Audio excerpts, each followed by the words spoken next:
What's up, everybody? We're back. Yeah. Hey, welcome back to the Metalhead's Journey.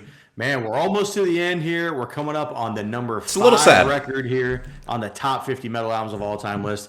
It's only sad because there's one more album that I think totally we haven't heard. And that's the next album we're doing. This one, funny enough, what actually started the Metalhead's Journey for us 2 years ago, Dave, as you let us know, right? Yep. It was the three of us, not Jason, really thought we should give Megadeth the time of day, and we checked out their entire catalog. And so that's really what kind of started this entire channel was Megadeth, and that's what started Metalhead's Journey. So it's kind of fun to go back and see this record again. We'll get into some of the record here, but this was generally pretty well received, at least with me and Dave. I can't remember. I feel like Adrian might have shit on the record a little bit. I don't remember. And then we'll see what Jason says here, because Jason hates Megadeth. So this should be an interesting review. But hey, what a way to sell it. Yeah, that's right. We'll get into some notes here real quick, and we'll get right into it. So we're back on Megadeth. This is Rust in Peace. This is the number 5 metal album of all time. This is Megadeth, formed in 1983. They're an American thrash metal band from Los Angeles. The band was formed by Dave Mustaine after his dismissal from Metallica. He wanted to create a band that was faster and heavier than Metallica. Mustaine has been the only consistent member of the band over the years. They've released 16 albums, including their latest album, The Sick, The Dying, and The Dead, released in 2022. They have 6 platinum records, 1 Grammy win, and have sold over 38 million records worldwide. That's cool. The Black Album sold like 38 million records. That's cool. Hey, Rust in Peace, released in 1990, is their 4th studio album. The album title was inspired by a bumper sticker that read, "May all your nuclear weapons rust in peace." The album features many themes such as religion, politics, warfare, Mustaine's fight with drugs and alcohol, UFOs, and even Marvel Comics' The Punisher. I'm sorry. Those are like all my favorite things. Running around back here. Yeah. Including dogs running around. Yeah. The lineup for the album features Mustaine on guitars and vocals, Marty Friedman on leads, Dave Ellefson on bass, and Nick Menza on drums. The album is obviously regarded as a thrash metal classic. It peaked at number 23 on the Billboard charts. The album featured 2 singles, Hangar 18 and Holy Wars. It's like a bull in a china shop you got there. Yeah, no, she's going crazy. She's not that bad. No, I'm just messing with you, man.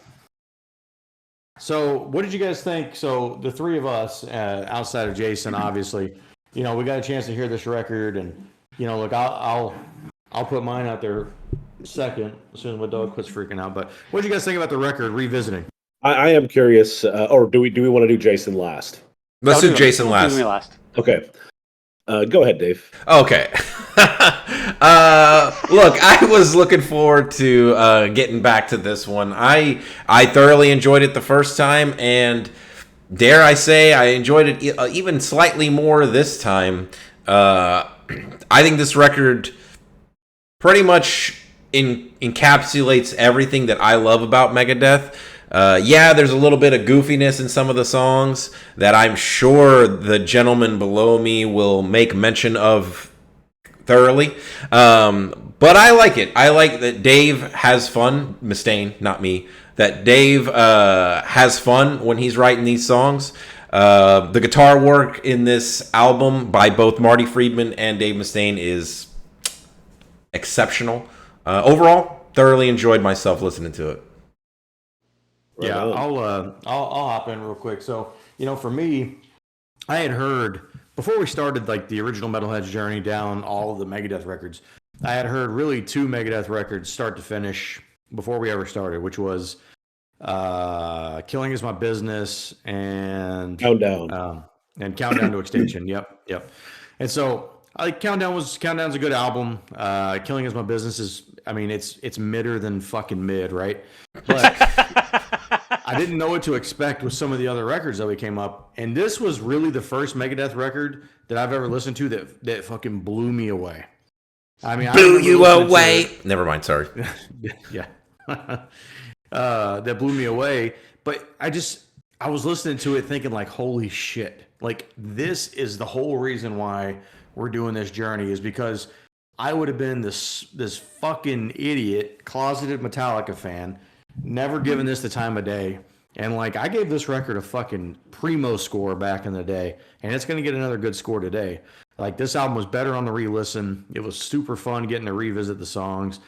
Guitar work on the album obviously is the standout. I mean, it's because it's not even just like I mean, there's great solos obviously, but it's really creative.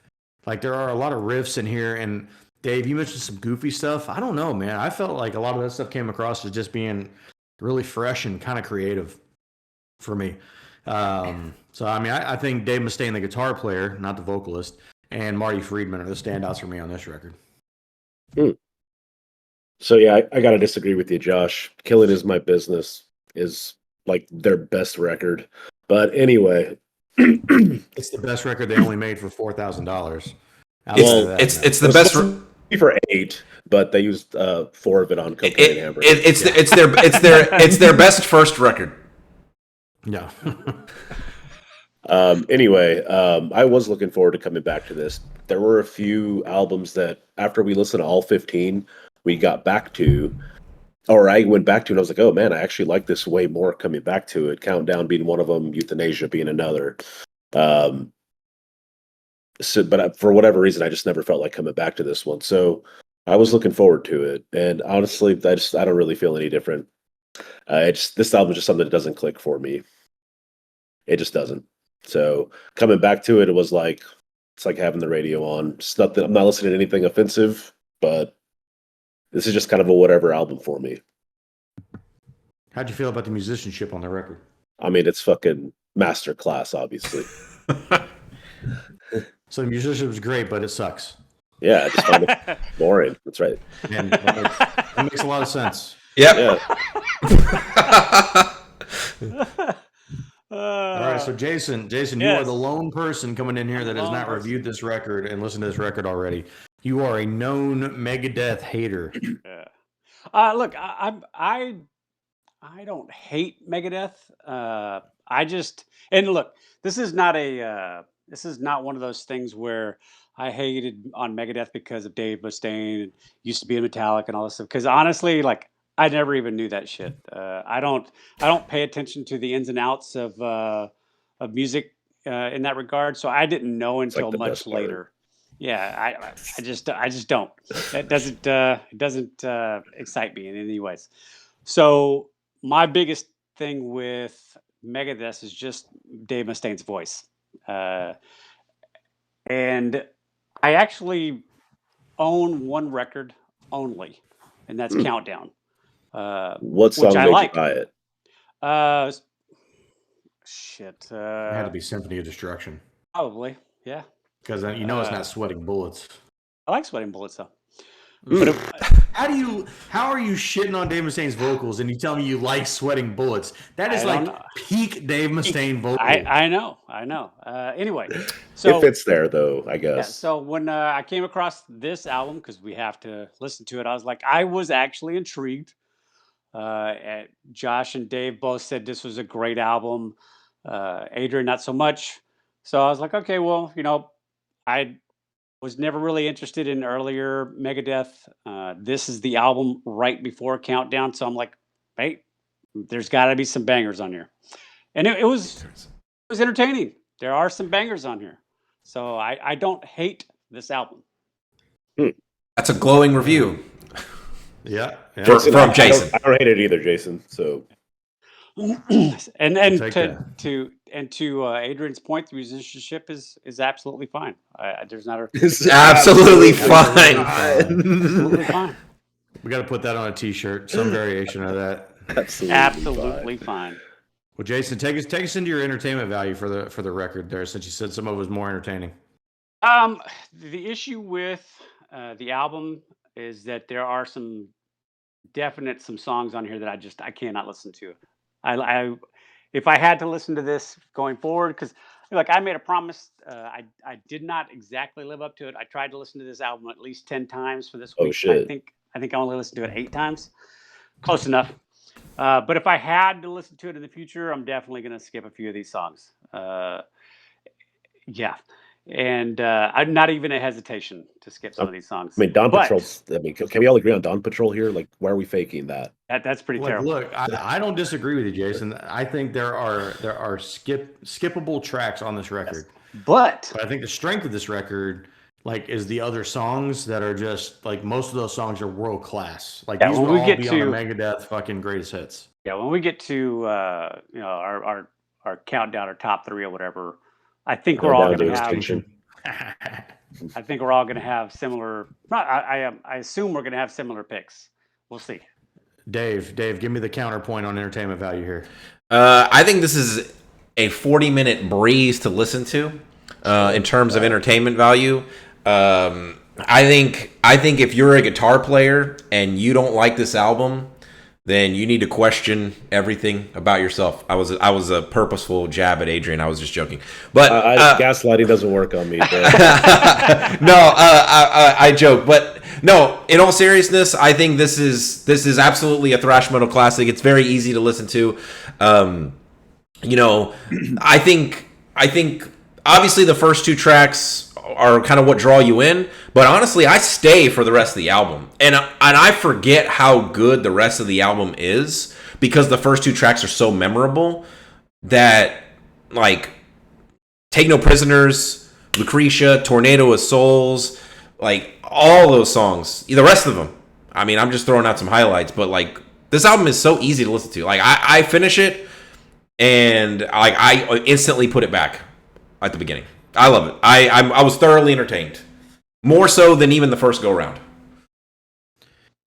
Yeah, I'm kind of in between you two, between Jason and Dave. Like I said, I do find I have a couple of skippable tracks on here, but I find the quality of the other tracks to just be just absolute world class.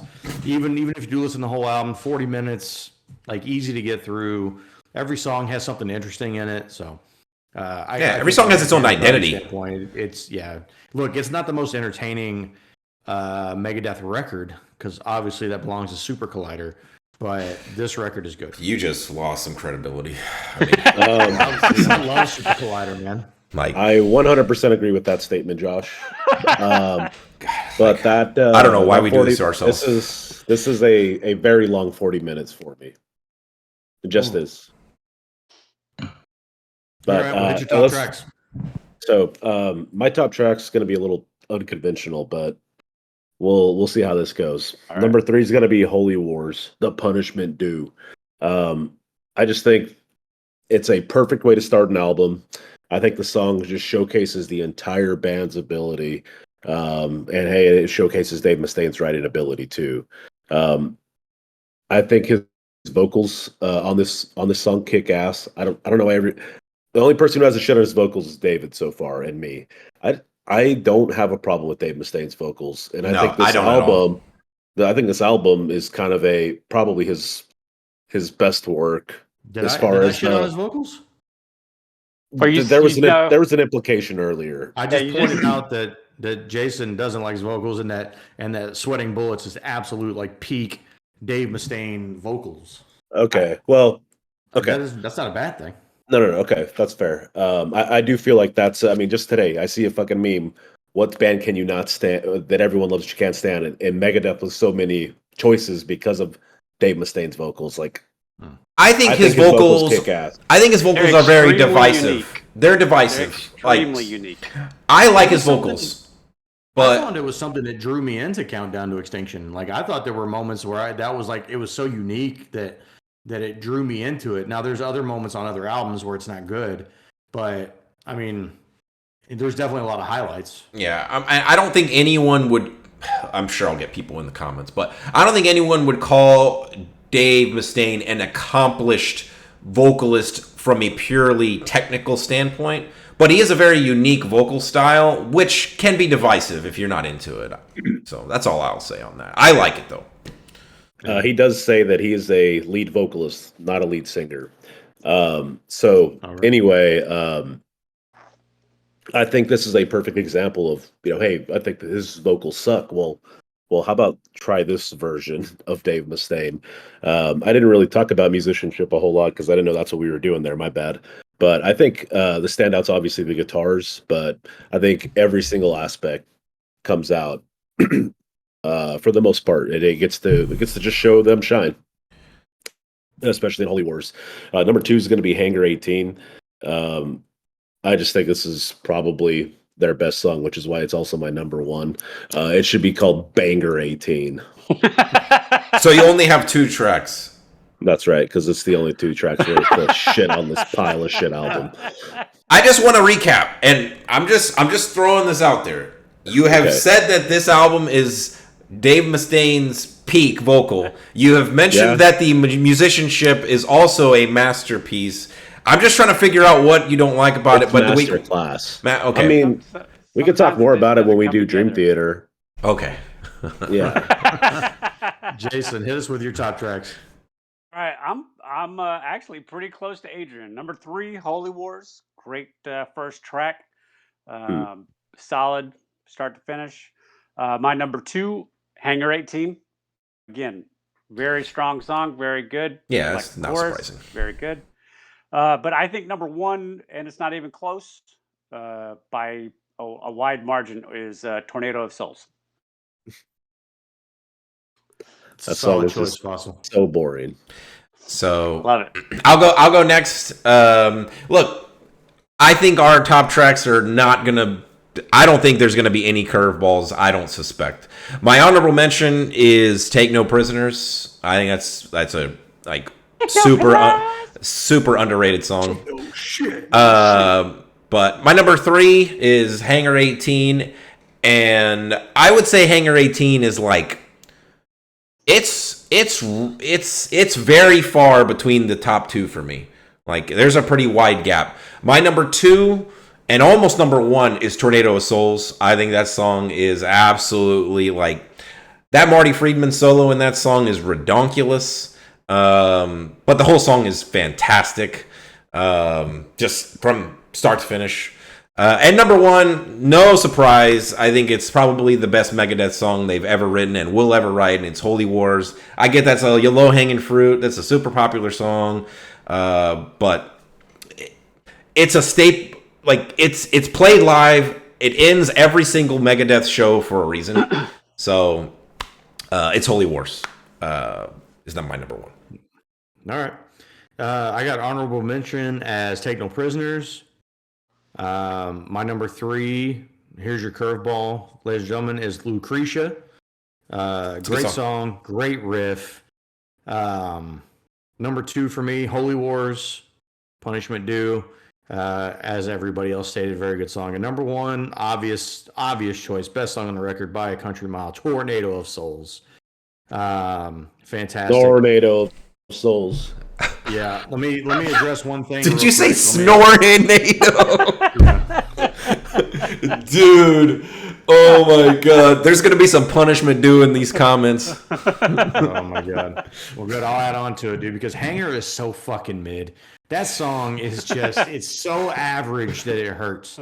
It's not that good. I don't understand why everybody is like just suckling at the teat of Hanger 18. Like, it's just okay. Look, as Jason would say, it's just fine. I put it way far away. Like, it's number 3, but like the number 2 and 1 are way up here. Like, I do think Hangar 18 is like, it's a great song, but it is slightly overrated in my opinion. So I'm sure I'll get flamed for that, but I'm putting whatever. 5 Magics ahead of that. I will say right now, I would listen to 5 Magics over Hangar 18 right now. I think that song is so good. My Cookie Monster guest vocals is Take No Prisoners. I love the bass line in that song. Songs suck. All right. Nice. Audio production. What do we think about the production of the album? I thought it was great. Absolutely untouchable. This is what Dan Justice for All should sound like. Ooh. This album has bass. I accidentally listened to the original version, and even that shit sounded good.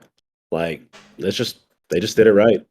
Yeah, I agree. I thought the production value on here is top notch. I mean, you don't spend half the budget on cocaine and hamburgers. This is what you get. That gives you a lot more flexibility on the mix. Yep. All right. Well, hey, we're gonna move into the last category here. This is legacy. This is where we like to give the score for the album. And just to give some context for the scoring, a lot of folks would give like a 7 as their average score. For us, our average score starts at a 5. So anything below a 5 is various levels of we would not recommend you listen to that album. Anything 5 and above is various levels of we would recommend, where if you get in anywhere between a 9 and a 10, that is like legendary status records, right? Like Yes. Master of Reality at a 9.8. So, Jason, being as you're the only person not to have a score on record here for Rust in Peace, why don't you hit us with it first? All right. I do believe that this album does belong on this list, on the top 50 list. I don't think it belongs this high on the list. I like Countdown to Extinction album start to finish way better.